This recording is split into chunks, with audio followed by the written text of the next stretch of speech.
Welcome back to Toba Bell. I'm your host, Bella Wee. Today, we're taking a little trip to the coast with a poem that captures the simple pleasures of a day at the beach. If you've ever had sand in your sandwiches or built a fortress out of sand, this one's for you. Let's dive into Seaside by Shirley Hughes. Sand in the sandwiches, sand in the tea, flat, wet sand running down to the sea. Pools full of seaweed, shells and stones, damp bathing suits, and ice cream cones. Waves pouring in to a sandcastle moat. Mend the defenses! Now we're afloat! Water's for splashing, sand is for play. A day by the sea is the best kind of day. In just a few lines, Shirley Hughes takes us on a vivid journey to the beach. You can almost feel the warm sand beneath your feet and hear the waves crashing in the background. The poem is full of sensory details that bring the scene to life. Sand getting everywhere, the mix of shells and seaweed in tight pools, and of course, the sticky delight of ice cream cones. One of the highlights of this poem is its ability to transport you right into the middle of the action. The urgency of protecting a sandcastle from the incoming tide is something many of us can relate to, whether we've experienced it ourselves or watched children eagerly defending their creations.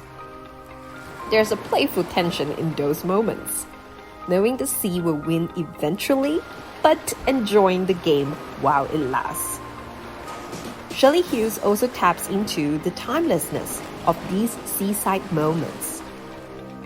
The imagery she uses is universally familiar. Damp bathing suits, the crunch of sand in every bite, and the joy of splashing in the water.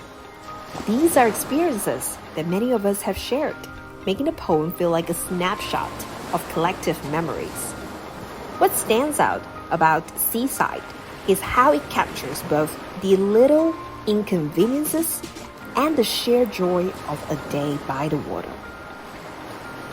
It's a reminder that the best kind of days are often the simplest ones, filled with sun, sand, and a sense of playfulness.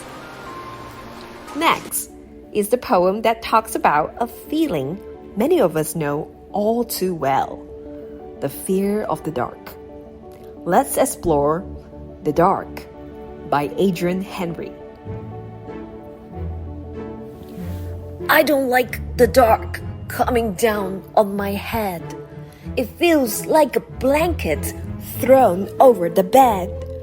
I don't like the dark coming down on my head.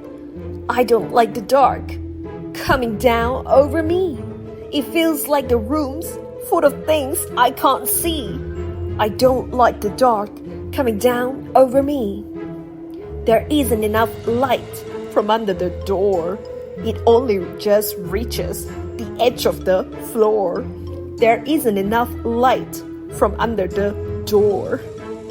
I wish that my dad hadn't put out the light. It feels like there's something that's just out of sight. I wish that my dad hadn't put out the light. But under the bedclothes, it's warm and secure. You can't see the ceiling, you can't see the floor. Yes, under the bedclothes, it's warm and secure. So I think I'll stay here till it's daylight once more. Adrian Henry's The Dark takes us through the experience of nighttime fear from a child's perspective. The poem uses repetition to emphasize the unease that comes with darkness. The dark isn't just a physical absence of light. It's described as a heavy, almost oppressive presence, like a blanket that envelopes everything, making it feel confining and uncomfortable. The second stanza highlights how darkness transforms the familiar into something unknown. The room, once a safe space, becomes a place full of hidden, unseen things.